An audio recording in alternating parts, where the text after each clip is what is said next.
Baik, bismillahirrahmanirrahim. Assalamualaikum warahmatullahi wabarakatuh. Waalaikumsalam Waalaikumsalam warahmatullahi wabarakatuh. Alhamdulillahirabbil alamin. Wassalatu wassalamu ala asyrofil anbiya'i wal mursalin wa ala alihi wa sahbihi ajmain, amma ba'du. Bersyukur kita kepada Allah Subhanahu wa taala yang masih terus memberikan kita kesehatan, kesempatan, kemudian sholawat kepada Rasulullah Muhammad sallallahu alaihi wasallam. Baik para hadirin yang berbahagia, para pemirsa penonton baik secara virtual, baik langsung maupun menonton aktivitas tayangan ini setelah live streaming ataupun sebelumnya. Pada kesempatan kali ini kita akan berdiskusi ya pada agenda inspirasi dan konseling.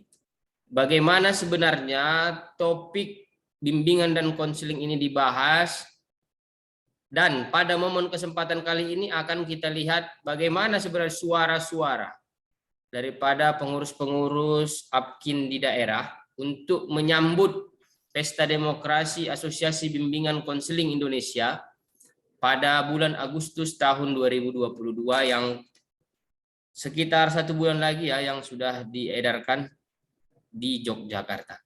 Pada kesempatan kali ini kita mengundang 2 narasumber ya, yang secara khusus kita undang, masih muda memang, tapi memang mereka memiliki hak suara nanti ketika memilih calon penerus APKIN tahun 2022 ini. Yaitu yang pertama saya perkenalkan Bapak Robi Maipa Putra yang merupakan Sekjen pengurus daerah APKIN Provinsi Riau.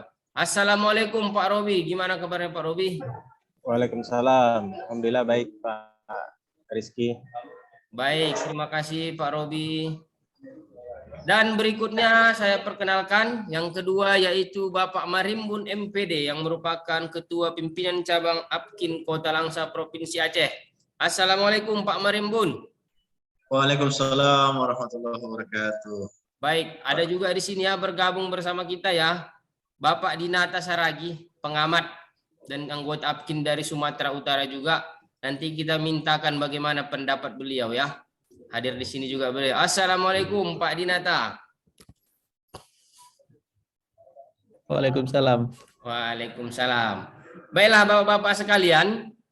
Jadi sebenarnya Pak Marimbun, Pak Dinata, Pak Robi ini merupakan orang-orang yang memiliki kecintaan yang luar biasa terhadap Asosiasi Bimbingan Konseling Indonesia ini. Sehingga memang kita akan berbicara bagaimana sesungguhnya masa depan APKIN ini, karena ada suara-suara di daerah itu yang memang belum tersampaikan sampai kepada pengurus pusat. Jadi kita akan mendengar langsung daripada suara-suara yang paling bawah ini. Mudah-mudahan suara ini akan dibawa mereka nanti kepada kegiatan kongres nanti yang akan didengar oleh semua pihak untuk kemajuan profesi APKIN di masa yang akan datang. Baiklah, Bapak-bapak sekalian dan para hadirin yang berbahagia. Yang pertama saya ingin ke Pak Marimbun dulu karena sudah siap, yang paling pengurus cabang ya. Pak Marimbun, bisa diceritakan Pak Marimbun bagaimana geliat APKIN di Kota Langsa saat ini Pak Marimbun? Silakan Pak Marimbun. Oke, baik. Terima kasih Pak Rizky Andana Pohan. Perkenalkan, saya salah satu Ketua Umum Pengurus Cabang Asosiasi Bimbingan Konseling di Kota Langsa. Itu baru dilantik di tanggal, kalau tidak salah ya, di bulan 6 Maret kemarin, tanggal 6 Maret di tahun 2021, yang langsung dilantik oleh pengurus wilayah yaitu Bapak Abu Bakar MSI. Kegelisahan kita waktu itu memang kita sempat mengumpulkan seluruh guru-guru BK, kita berikan undangan yang ada di Kota Langsa, baik yang di SMP, di SMA, ataupun di MTS, karena memang Asosiasi Bimbingan Konseling ini sudah lama vakum. Asosiasi Bimbingan Konseling Indonesia sudah tidak ada lagi, sudah lama vakum, kepengurusannya sudah tidak jalan lagi, kita kumpulkan dan kita mengajak semua untuk kembali menghidupkan Asosiasi Bimbingan Konseling Indonesia untuk Kota Langsa sebagai pengurus cabang. Namun kita lihat waktu itu memang antusias dan sambutan dari guru-guru BK itu sangat bagus, sehingga diadakanlah pemilihan ketua untuk pengurus cabang. Setelah itu kita pelantikan, langsung memberikan berita acara sama surat pengeluaran SK langsung ke pengurus provinsi, yaitu Bapak Abu Bakar. Setelah itu kita lakukan pelantikan sambil seminar nasional yang mendatangkan narasumber.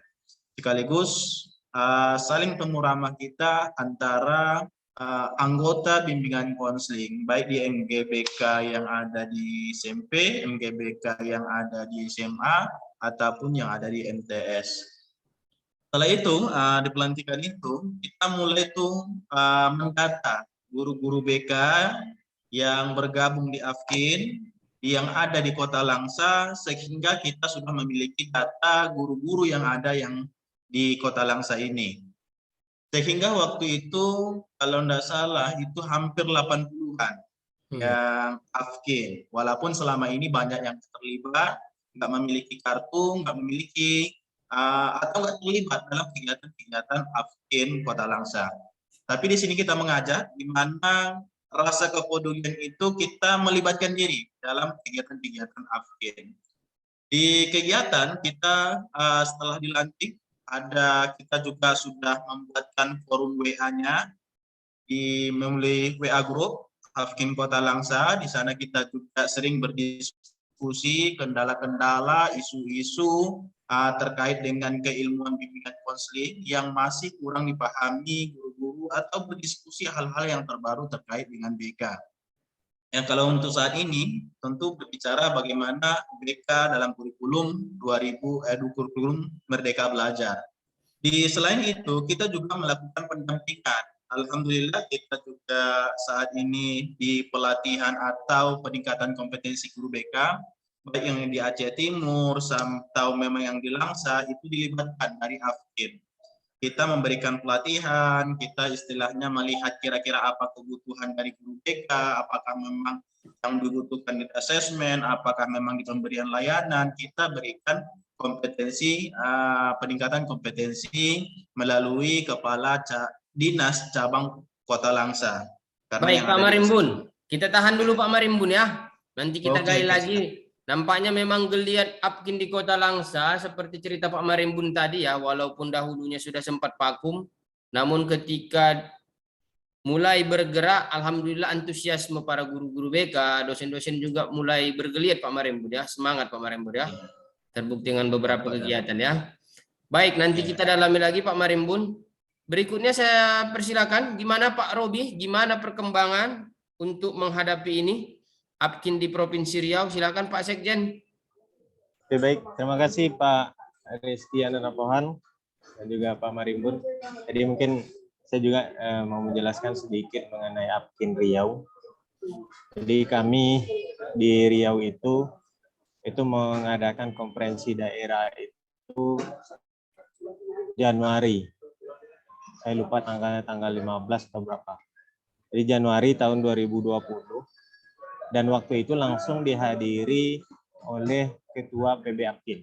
Karena kebetulan waktu itu AFKIN Riau bekerja sama dengan Prodi Bimbingan dan Konseling Universitas Riau. Jadi sambil kami melaksanakan konferensi daerah, itu juga dilangsungkan kegiatan seminar waktu itu. Dan narasumbernya salah satunya adalah Ketua PB AFKIN kita, Bapak Prof. Parosin waktu itu. Nah kemudian setelah itu, setelah terpilih ketua yang baru, kami yang pengurus inti pada hari itu juga itu dilantik oleh ketua PB, dan kemudian SK-nya menyusul, termasuk juga SK pengurus pada bidang-bidang yang ada pada PD AFKIN Riau. Nah setelah SK kami keluar, kami dilantik, kemudian kami waktu itu menggesa pembentukan PC AFKIN se-Provinsi Riau. Waktu itu. Jadi dalam waktu, seingat saya waktu itu dalam waktu lebih kurang 2 bulan, itu sudah terbentuk 10 pengurus cabang seprovinsi Riau dari 12 kabupaten kota yang ada di Provinsi Riau waktu itu. Nah, pertama kami mengagendakan waktu itu pelantikan bersama di Pekanbaru, jadi secara langsung.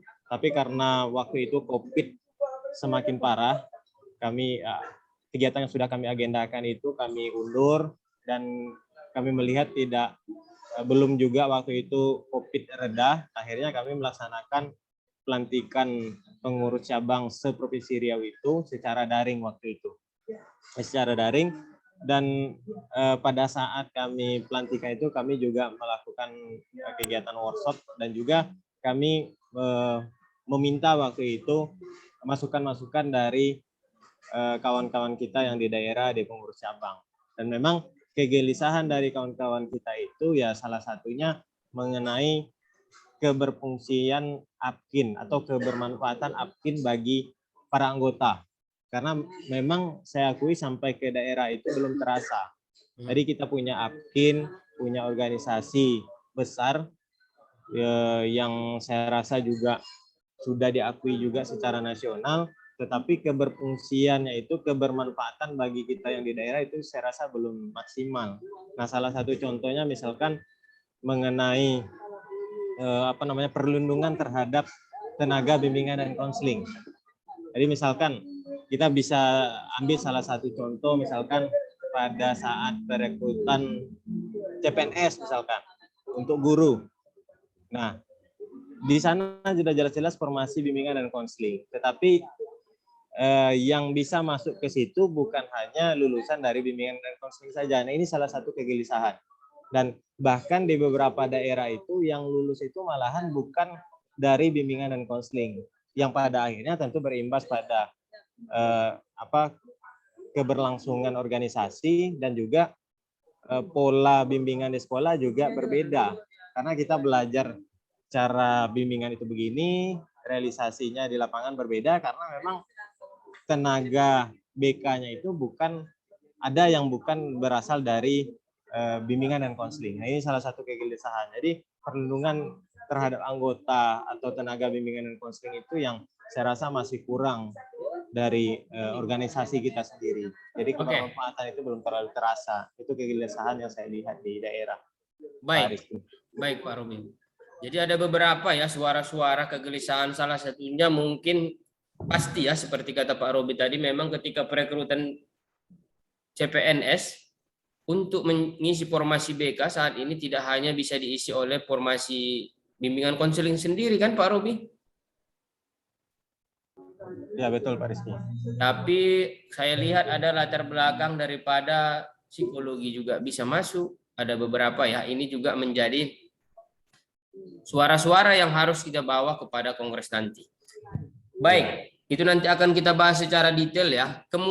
Kemudian gimana nih Pak Marimbun reaksi ataupun suasana di daerah untuk menghadapi Kongres ini Pak Marimbun? Gimana apa respon-respon anggota? Gimana Pak Marimbun? Oke, kalau untuk respon anggota itu tergantung, hanya beberapa yang saya lihat yang merespon terkait dengan kongres yang akan dilaksanakan di Yogyakarta nanti. Karena begini, berawal memang dari kegelisahan terkait dengan APKIN ini, orang kadang-kadang mengira apa manfaatnya bagiku. Karena memang selain di APKIN, guru-guru BK yang anggotanya yang lebih banyak adalah guru BK, itu lebih suka aktif di MGBK, baik di SMA ataupun di SMP daripada harus di APKIN, karena kalau MGBK jelas namanya, jelas kegiatan-kegiatan yang dilakukan oleh pemdanya. Sementara kalau APKIN banyaklah yang istilahnya anggota yang guru-guru BK itu merasa memang kita memiliki terkait dengan hal itu. Makanya memang di Kota Langsa ini kita hidupkan, di mana memang APKIN ini adalah rumah kita bersama dan kita harus perjuangkan, termasuk dari APKIN inilah kita bisa memajukan tujuan pendidikan melalui organisasi APKIN tersebut. Karena begini, di APKIN apakah mungkin kurang tersentuh di daerah ya terkait dengan kegiatan-kegiatan APKIN, terkait dengan komunikasi dengan APKIN, terkait dengan pemberitaan AFKIN.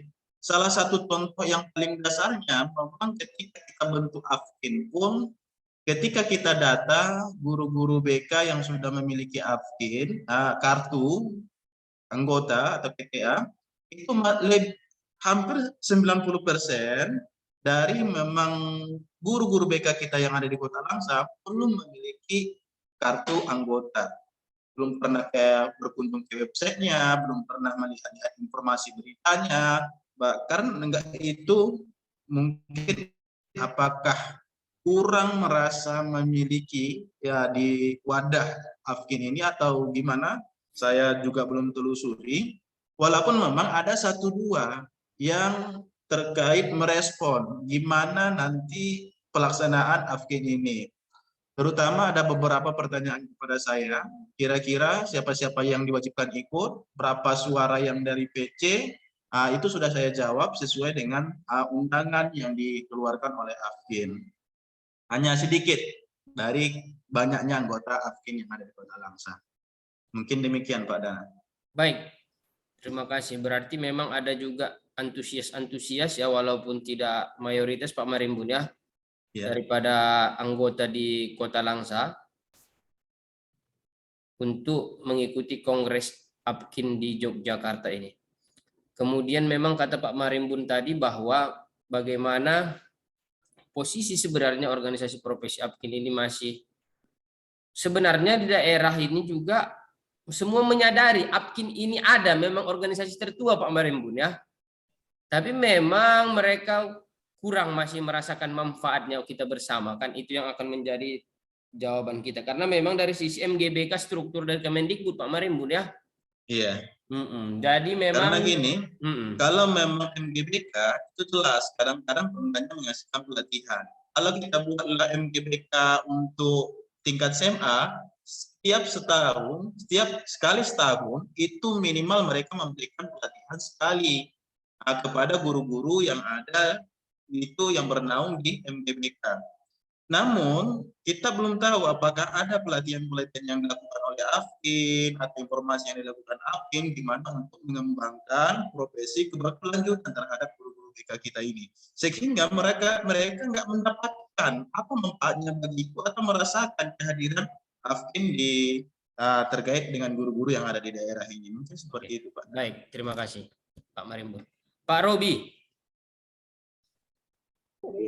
Jadi bagaimana kegelisahan Pak Robi, terutama Pak Robi kan sebagai sekretaris ini, bagaimana ketika melaksanakan program kerja? Tadi pertanyaan Pak Marimbun adalah kegelisahan daripada anggota-anggota kita, program-programnya. Apa sih sebenarnya Pak Robi yang menjadi kendala ataupun masalah utama ketika kita di daerah ini untuk membuat program Pak Robi? Gimana Pak Robi? Ya, oke. Saya sepakat dengan yang dikatakan oleh Pak Marimbun tadi. Jadi memang secara saya lagi-lagi berbicara masalah kebermanfaatan. Jadi kebermanfaatan AFKIN ini sebenarnya kan banyak, cuman anggota-anggota AFKIN atau tenaga-tenaga bimbingan dan konseling itu belum merasakan secara keseluruhan. Kemudian juga dari segi administrasi gitu, memang mereka lebih banyak aktif di MGBK karena dinas itu memang lebih banyak melibatkan MGBK daripada AFKIN. Jadi kalau kita berbicara tentang kegiatan, itu memang lebih banyak kegiatan MGBK daripada AFKIN kadang-kadang kita bingung juga.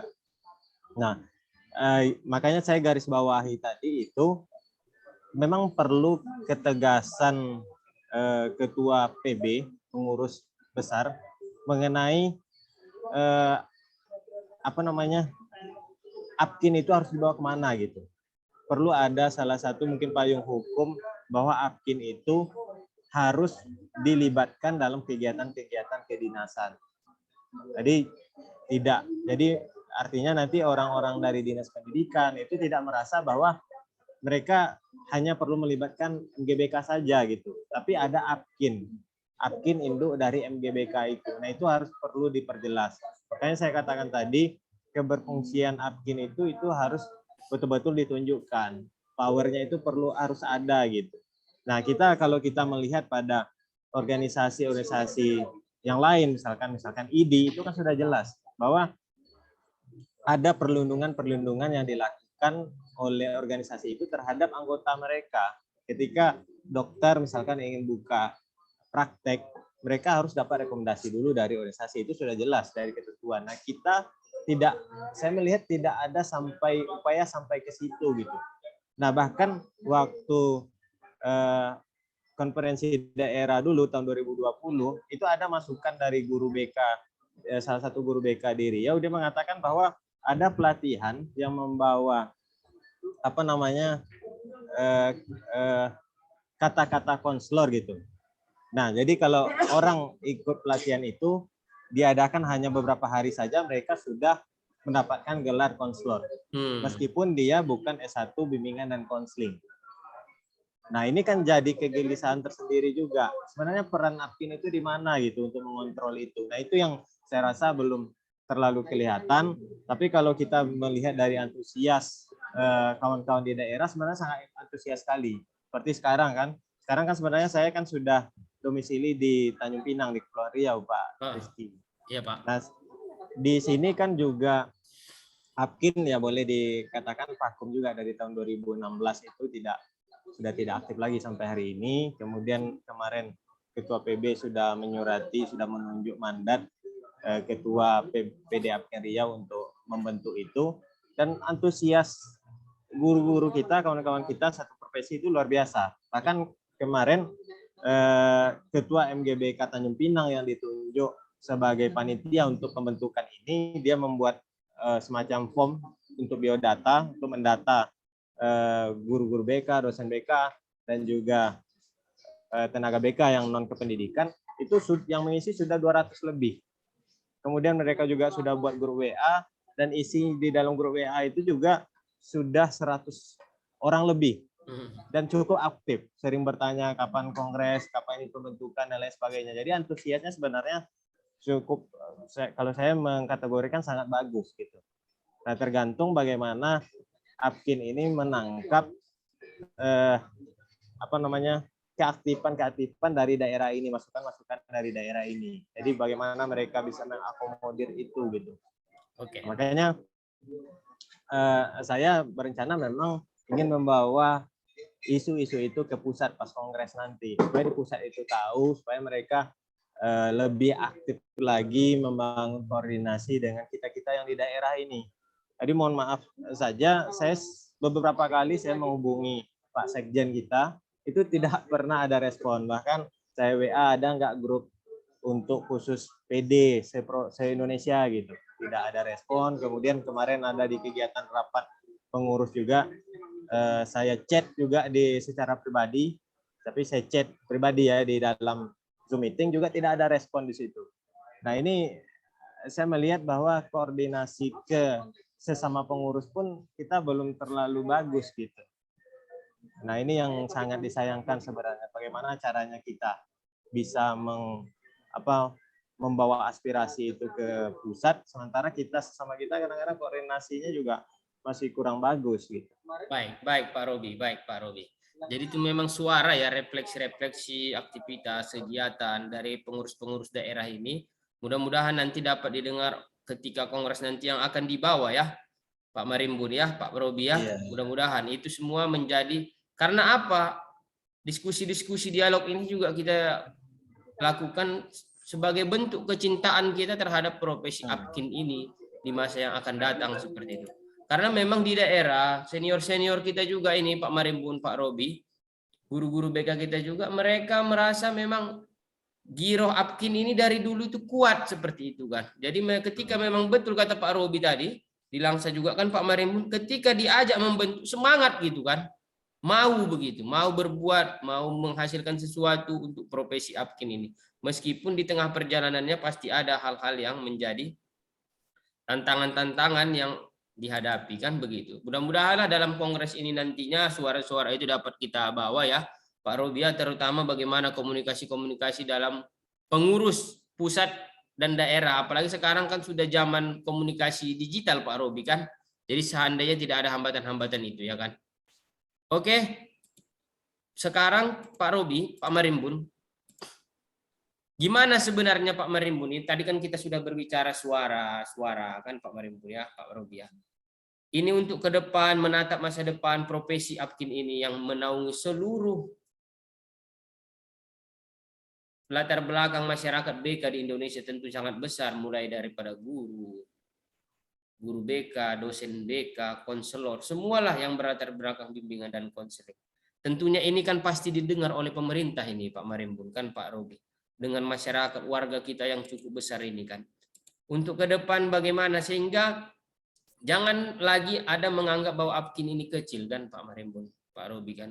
Kita sebenarnya hampir setara dengan organisasi yang disebutkan Pak Robi tadi itu kan, Ikatan Dokter Indonesia, kita Asosiasi Bimbingan Konseling Indonesia.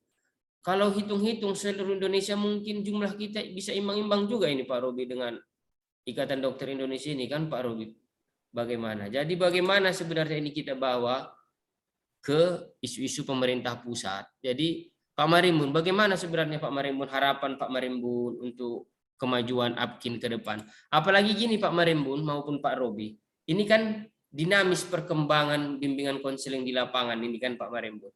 Jadi bukan hanya sekarang konseling masuk. Betul kata Pak Robi tadi, pemakaian kata konselor itu ke wilayah-wilayah udah masuk ini. Ini jadi bagaimana sebenarnya ini?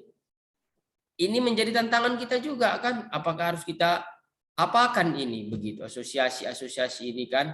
Kemudian kita, apalagi saya ini Pak Marimbun, Pak Robi ini kan dari perguruan tinggi keagamaan Islam ya kan. Bagaimana harapannya?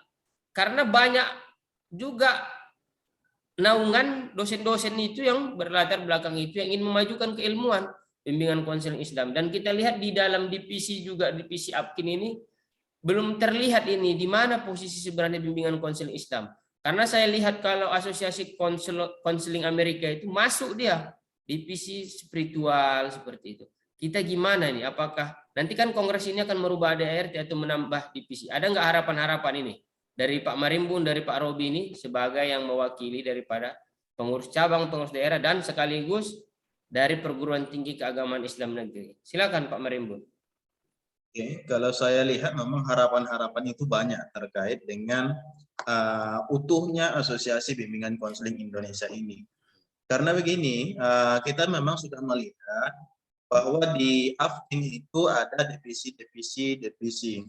Kita lihat juga yang di kampus keagamaan itu sebenarnya sangat hampir, kalau saya katakan persenan mungkin saya belum memiliki data, tapi hampir 90 sekian persen itu kan yang menjadi dosen di kampus-kampus keagamaan, baik dia yang di bawah naungan tarbiyah ataupun naungan dakwah, itu kan dari memang pendidikan S2 bimbingan konseling. Kita juga tahu S2-nya dari mana-mana saja.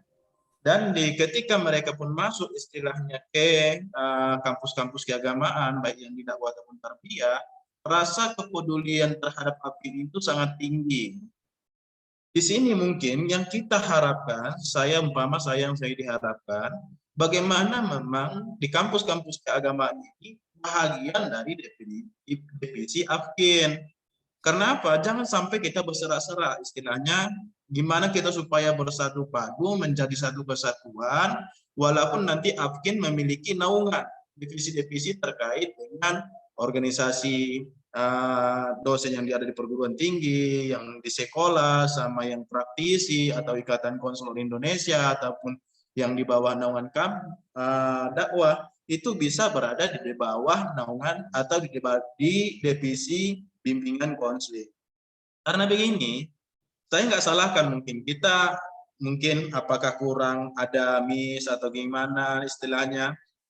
FAFKI pun akan membentuk organisasi sendiri ketika kita mendapatkan tempat di organisasi APKIN yang seharusnya itu juga merupakan kesatuan kita yang berlandaskan tentang konseling. Kalau ini dibiarkan, otomatis kita akan berdiri di FAFKI juga akan berdiri sendiri, BIKIN nanti juga akan berdiri sendiri, yang organisasi yang di kampus akan berdiri sendiri, dan sekolah juga akan berdiri sendiri. Tapi gimana ke depannya APKIN bisa menaungi ini semua menjadi sebuah divisi sehingga kita tetap sama arahnya kepada gimana kita memajukan APKIN untuk masa yang akan datang. Mungkin seperti itu, Pak. Baik, terima kasih Pak Marimbun. Jadi memang secara kuantitas kita agak banyak ya jumlahnya. Memang kita berharap pada kongres ini nanti pada bapak-bapak yang memiliki suara ya, divisi bimbingan dan konseling ini Islam. Nah, ini menjadi salah satu tawaran-tawaran yang cukup bijak kiranya untuk diakomodir seperti itu kan, menjadi salah satu divisi di bawah naungan APKIN. Harapan Pak Marimbun tadi jangan sampai kita berserak-serak lagi. Karena memang kajian-kajian ini juga menarik dan banyak warganya Pak Marimbun ya. Saat ini kan Pak Marimbun. Iya. Oke. Gimana Pak Robi ini menyangkut ini Pak Robi? Silakan Pak Robi. Ya, sebenarnya saya setuju bahwa bimbingan dan konseling Islam itu ada di divisi APKIN. Karena sebenarnya kan secara dasar ya, secara keilmuan itu kan kita sama sebenarnya. Cuman nanti mungkin dalam konteks pelaksanaan saja mungkin kita tambahkan tentang agama Islam gitu kan. Tapi kan rumpun besar kita itu kan sebenarnya mengarah ke hal yang sama gitu, ke teori yang sama. Jadi saya sangat setuju dan sangat sepakat bahwa bimbingan dan konseling Islam itu masuk ke divisi APKIN. Jadi APKIN yang sudah terbentuk lama saja sampai hari ini masih seperti ini gitu. Apalagi nanti kalau kita ada organisasi baru yang lain, ya semakin jauh kita untuk mendapatkan kata sukses, kata bagus itu saya rasa akan semakin jauh gitu. Makanya saya sangat sepakat sekali bahwa bimbingan dan konseling Islam itu masuk ke dalam divisi APKIN. Nah itu saya rasa perlu disampaikan pada saat kongres nanti, pada perubahan ADART nanti. Kemudian juga selain yang saya sampaikan tadi juga mengenai aspirasi-aspirasi dari daerah ini juga perlu ditampung dan diperkuat di pusat. Jadi jangan sampai nanti APKIN ini hanya sekedar formalitas saja, tapi memang betul-betul memperjuangkan aspirasi kawan-kawan sampai ke daerah gitu. Jadi untuk apa organisasi ini kalau tidak bisa berbuat banyak gitu, Pak Rizky. Baik, Dan Pak Robi. Okay. Jadi memang divisi-divisi ini harus kita kembangkan ya kan, karena memang bukan hanya bimbingan konseling Islam ini aja Pak Marimbun, Pak Robi. Ternyata memang ada juga jurusan bimbingan konseling untuk agama Kristen Pak Marimbun, konseling pastoral namanya. Ini juga memang ini kan harus dirangkul juga ini. Jangan sampai apalagi kita di Indonesia ini kan harus dirangkul, dipikirkan. Jangan sampai seperti kata Pak Robi tadi kan, malah membentuk organisasi yang lain karena tidak dirangkul. Jadi kongres ini merupakan menjadi momentum ya bagi kita untuk mengalirkan suara-suara yang seperti itu ya. Oke, Pak Marimbun, Pak Robi, jadi mudah-mudahan suara kita ini didengar ya. Kalau Pak Marimbun, jadi kita beralih ke segmen terakhir nih ya Pak Marimbun ya. Apa kalau kita berbicara sebenarnya sosok lah kira-kira Pak Marimbun ya. Untuk kepemimpinan APKIN ke depan ini seperti apa sebenarnya sosok yang dari daerah yang disuarakan, terutama Pak Marimbun ini kan dari Aceh, dari Pulau Sumatera ini. Gimana sosok yang diharapkan kira-kira Pak Marimbun untuk memimpin organisasi APKIN ini ke depan? Silakan Pak Marimbun. Oke, kalau masalah kompetensi mungkin itu hampir sama. Tapi yang saya lihat memang setiap yang mencalon itu sudah memiliki kompetensi. Baik kompetensi di bidang gimana istilahnya sikap-sikap keilmuan, keprofesionalan, pedagogisnya, ataupun kompetensi kepribadiannya, itu kan sebenarnya yang mencalonkan diri, mengaktualisasikan diri itu pasti sudah miliki. Namun yang saya lihat permintaan di daerah ketika memang ingin mencalonkan diri sebagai ketua APKIN, yang diharapkan adalah orang yang mempunyai kepedulian yang tinggi. Kepedulian yang tinggi gimana merangkul yang di bawah, bagaimana membuat konektivitas di PD APKIN, begitu juga di PC APKIN, termasuk yang dibilang oleh Pak Robi tadi, gimana kepedulian itu bisa dibuat grup, supaya aspirasi itu bisa langsung tersampaikan melalui grup. Kalau umpama kita pun sesama pengurus nggak bisa saling kenal, nggak bisa mempunyai saling berkomunikasi, gimana kita akan membuat sebuah program atau membuat kemajuan dengan kekuatan bersama. Saya rasa itu yang paling utama, bahwa memang kepedulian itu bukan hanya ketika terpilih, kita singkirkanlah ego kita, di mana saya menjadi ketua, tapi setelah jadi ketua, kita udah nggak peduli lagi, yang penting ketua itu di mana jaringannya ke pusat aja, ke atas. ini bukan hanya jaringan ke atas yang kita pikirkan. Tentu gimana ke Kemendikbud, gimana ini, tapi yang ke bawah sama yang mendatar, sama yang menurun, yang ke bawah juga harus tetap dipikirkan. Yang saya harapkan juga memang seperti itu, terutama yang pengurus daerah punya grup lah, yang pengurusan cabang punya grup lah, sehingga terdata mana kabupaten kota yang nggak aktif, mana yang sudah ada kepengurusannya, mana istilahnya PD yang sudah aktif, mana yang nggak memiliki kepengurusannya, sehingga kita bisa mengkaji bersama apa sih kendala-kendalanya, makanya aktif di satu kabupaten atau satu daerah itu aktif. Kenapa bisa dikaji seperti itu? Melalui diskusi. Diskusi apalagi zaman sekitar ini kan kita sudah punya WA, sudah punya Instagram, ya sudah punya Telegram. Hal itu seharusnya dimanfaatkan. Ini yang pertama, kepedulian hal yang seperti itu. Nah, istilahnya kalau udah di atas lah untuk menjadi ketua, tetaplah tengok yang di bawah hal-hal yang seperti itu. Yang kedua, saya melihat untuk selanjutnya janganlah dicari pemimpin yang sibuk. Ini yang saya pikirkan.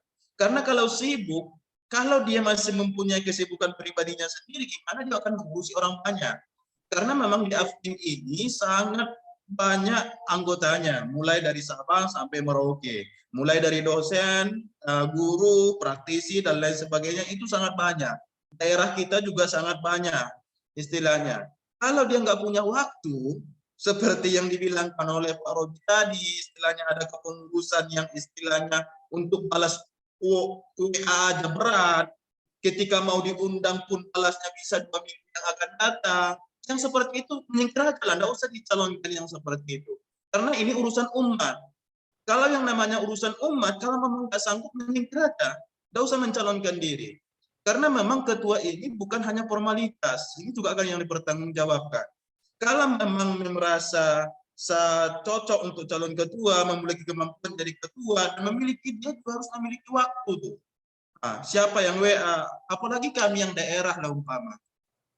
Kita sudah berbicara tadi memang kepedulian anggota AFKIM terhadap mengenal sosok umpama kepengurusan pusat itu sangat tinggi. Mereka lebih bersemangat ketika ada kegiatan, ada acara, kalau satu pengurus AFKIM atau pengurus PB itu menjadi pemateri di kegiatan mereka, walaupun itu berbentuk Zoom. Tapi kadang-kadang ketika kita mengabari, sulit untuk mendapatkan jawaban, sulit untuk mendapatkan respon, di WA pun nggak jelas. Kita umpama model ini nih. Di AFKIM kemarin kita sudah data tuh siapa guru-guru BK yang nggak memiliki kartu. Kita udah coba hubungi umpama ke pengurus pusat, tapi istilahnya responnya lama, di telepon nggak aktif, nggak mengangkat, telepon lagi nggak aktif, nggak usah buat kartu aja lah. Kenapa? Ini urusan umat. Organisasi sosial ini kita nggak ada kita bisa berikan sanksi, nggak bisa kita bisikan reward. Kalau memang nggak istilahnya, kalau bukan rasa kepedulian, itu nggak akan terjadi, waktu itu nggak tahu. Makanya saya harap kalau memang yang ketua AFKIM untuk harapan selanjutnya, kalau yang bisa yang muda-muda lah, yang energik lah, yang bisa memanfaatkan digital lah, dan mempunyai waktu luang ketika dikabari dengan respon tanggap cepat terkait dengan apapun aspirasi dan permintaan dari daerah-daerah. Mungkin seperti itu, Pak. Baik, terima kasih Pak Marimbun ya. Jadi harapan beliau memang yang energik lah, yang sosok yang muda ya, komunikatif ke depan ya untuk memimpin ini ya. Itu suara dari Pak Marimbun ya, dari mewakili beliau daripada pengurus Langsa Aceh. Baik, silakan Pak Robi, gimana Pak Robi harapannya Pak Robi? Mudah-mudahan nanti kita didengar ini untuk kebaikan kecintaan kita ini Pak Robi. Silakan Pak Robi. Oke, baik. Pertama saya sepakat dengan apa yang dikatakan oleh Pak Marimbun. Jadi kalau kita berbicara tentang sosok calon ketua AFKIM berikutnya, kalau kita berbicara kompetensi, saya rasa hampir seluruh kita ini sudah kompetensinya sudah, saya rasa sudah tidak bisa diragukan lagi. Tapi komitmen yang saya rasa atau tadi dikatakan oleh Pak Marimbun, kepedulian terhadap organisasi, komitmen juga untuk memperjuangkan suara-suara atau aspirasi dari daerah itu perlu.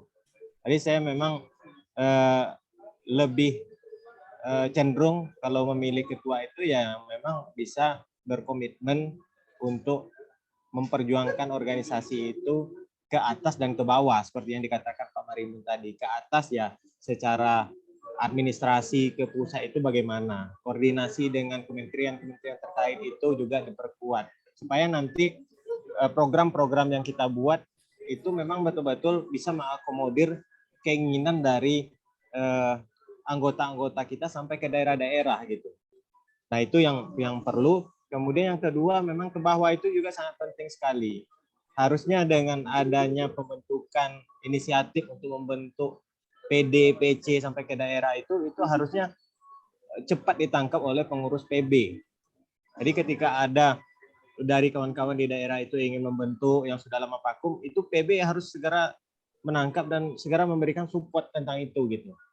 Nah juga harus, saya rasa juga komitmen tentang itu harus juga dimiliki oleh calon ketua berikutnya. Kemudian saya juga sepakat dengan Pak Marimun bahwa untuk kepengurusan PB itu harus juga diisi oleh tenaga-tenaga muda yang energik, yang punya banyak waktu untuk organisasi APKIN ini. Kita sama-sama mencintai APKIN, kita juga ya secara tidak langsung kita dibesarkan juga oleh APKIN dalam hal apa saja. Kadang-kadang kita bawa nama APKIN, saya pengurus PC, saya pengurus PD. Kadang-kadang itu memberikan nilai tambah bagi kita.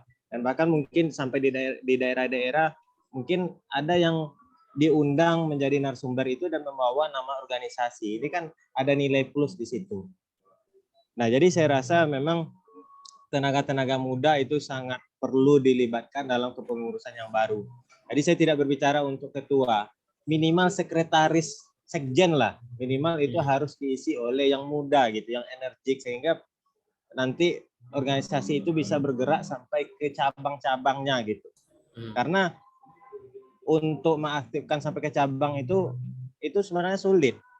Saya yang di Riau, pengurus daerah Riau, kami harus meluangkan waktu yang banyak untuk menggesa pembentukan pengurus cabang itu sulit. Maka harusnya pengurus besar itu mensupport gitu. Ketika ada inisiatif-inisiatif yang seperti ini, segera diberikan support. Jadi kami kadang-kadang orang di daerah itu tidak meminta juga harus datang langsung, tidak. Karena kita sekarang kan era digital. Apakah nanti menggunakan WA, menggunakan Zoom meeting misalkan, itu juga merupakan support yang sangat berharga bagi pengurus-pengurus di daerah gitu. Nah, jadi saya sekali lagi, saya yang paling saya garis bawahi itu adalah komitmen untuk organisasi ini. Itu yang saya inginkan ada pada sosok calon ketua yang baru. Jadi mudah-mudahan nanti di Kongres di Yogyakarta itu sudah, saya berharap tidak masih ada celah-celah untuk sosok-sosok yang baru gitu. Jadi mudah-mudahan nanti Kongres ini tidak hanya sebagai formalitas saja. Sementara untuk calon ketua kadang-kadang kan sudah diplot, ini harus calon jadi. Buatlah strategi-strategi tertentu agar calon ini jadi. Mudah-mudahan di Kongres di Jogja nanti masih terbuka untuk sosok-sosok yang baru, yang seperti yang kita harapkan tadi. Mudah-mudahan. Baik, terima kasih Pak Robi atas masukannya ya. Jadi memang Pak Marimbun ya, jadi memang apa yang kita diskusikan pada hari ini mudah-mudahan dapat kita bawa, apalagi Pak Marimbun dan Pak Robi kan akan berangkat ke Yogyakarta kan memberikan suara. Mudah-mudahan harapan-harapan kita ini dapat kita suarakan di awal dan juga dapat kita suarakan nantinya pada kegiatan Kongres nantinya untuk kemajuan profesi APKIN ini, untuk geliat kemajuan di masa yang akan datang. Karena betul kata Pak Robi, kita semua tanpa baik kita sadari ataupun tidak, kita semua sudah pastinya warga masyarakat bimbingan konseling Indonesia dibesarkan, diayomi oleh Asosiasi Bimbingan Konseling Indonesia. Ini merupakan salah satu wujud kecintaan kita kepada profesi ini. Baik Pak Marimbun, Pak Robi ya, mungkin ini kita sudah di ujung pembicaraan kita ya. Terima kasih ya atas kehadirannya Pak Marimbun, Pak Robi, kesediaan waktunya di tengah kesibukannya ya sebagai pimpinan cabang maupun pimpinan daerah, sekaligus profesi sebagai dosen bimbingan konseling Islam ya. Kami ucapkan terima kasih ya Pak Marimbun, Pak Robi. Acara ini memang kita adakan Pak Robi, Pak Marimbun, merupakan ini salah satu juga ini Pak Robi, kerjasama kita APKIN Kota Langsa ini Pak Robi ya. Ini ada ketuanya Pak Marimbun, sehingga acara ini kita gagas. Kemudian dari Prodi Bimbingan Konseling Islam Pak Robi, kemudian ada Jurnal Bimbingan Konseling Islam. Mudah-mudahan acara-acara ini dapat berlangsung dengan baik, suara-suara ini dapat kita dengar untuk ditanggapi secara positif dan dinamis ya untuk kecintaan kita terhadap profesi bimbingan dan konseling. Itu aja mungkin ya Pak Marimbun ya. Siap Pak Robi, terima kasih atas partisipasinya. Mudah-mudahan kita sehat semua dan kita dapat bertemu secara tatap muka nanti ya di Kongres APKIN di Yogyakarta pada tanggal 26 sampai 29 Agustus tahun 2022. Demikian saja, lebih kurang mohon maaf. Semoga terinspirasi atas kegiatan ini. Wabillahi taufiq wal hidayah. Assalamualaikum warahmatullahi wabarakatuh. Waalaikumsalam warahmatullahi wabarakatuh.